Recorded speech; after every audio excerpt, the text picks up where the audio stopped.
Jesus says shocking things. I'm Amy from the Lakes, and today we're taking a look at Matthew chapter 20. And there's some great stuff in this chapter. I encourage you to read it on your own. For this reflection, we're going to be starting in verse 20. So Jesus is on his way to Jerusalem for the last time. And he has predicted his death several times. And even right before this passage, he predicts his death again. And on the way to Jerusalem, this event happens. Verse 20 says this: Then the mother of Zebedee's sons came to Jesus with her sons, kneeling down, and asked a favor of him. So Zebedee's sons, that's James and John, the sons of thunder. And John was one of Jesus's closest disciples. And so their mother, together with them, comes to make a request of Jesus. And the way that they do this, that where they come and they kneel before Jesus, it's this same way that you would make a request of a king.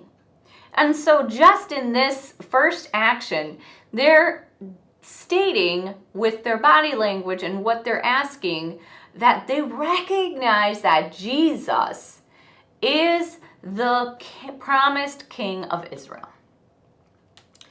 21. What is it you want? He asked. She said, Grant that one of these two sons of mine may sit at your right and the other at your left in your kingdom. So here we recognize that Jesus is, or that James and John, the other disciples, and then their mother recognize that Jesus is on his way to implementing a new kingdom. The problem is, it is nothing like what they expect. Even though Jesus has told them multiple times that he is going to die in Jerusalem, that he will be killed, they don't get it. They still think that Jesus is setting up some sort of earthly kingdom where the seats of favor, so to speak, the right and the left, are up for grabs. And the disciples here they're essentially making a power move. They want these special seats of authority, and they're asking Jesus in advance in order to lay claim to them. So Jesus goes on in verse 22. You don't know what you're asking, Jesus said to them. Can you drink the cup I'm going to drink? We can, they answered. And then Jesus goes on. Jesus said to them, You will indeed drink from my cup, but to sit at my right or left is not for me to grant. These places belong to those whom they have been prepared by my Father.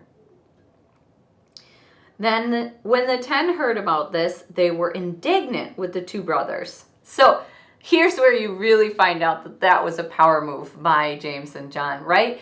The rest of the disciples are just absolutely indignant that they would make that power move. And likely, they were upset that they hadn't done it first.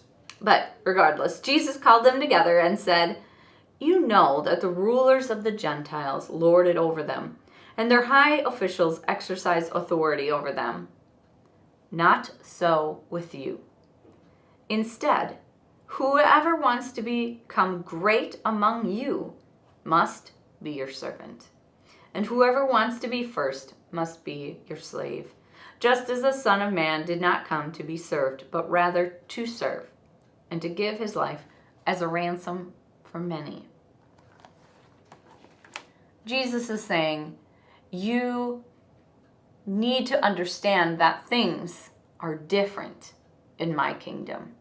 Jesus is implementing an upside-down kingdom.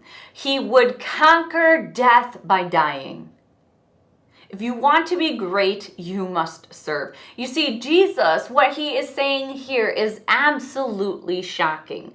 But I think that we've heard it so many times that we don't understand how surprising it is anymore. We've all had people, right, who lord their authority over us. You know, imagine a boss of yours who knows he or she is the bigwig. We've all also recognized how beneficial it can be to gain authority or to increase our status, right? We've all had dreams of grandeur where we get to be the bigwig. But Jesus is saying, instead of grasping for power and authority in my kingdom, in Jesus' kingdom, he says, you need to serve if you want to be great. He uses this word of being a slave in order to be first in his kingdom. So what does that look like in your life? How is Jesus calling you into his kingdom in surprising or shocking ways? Is he asking you to let go of your desire for status and authority, for power? And what would it look like for you to serve those in your life instead of seeking status? His kingdom is an upside down kingdom, and he says surprising things. And as we live out the way that Jesus has called us to live, we will have surprising effects on the world.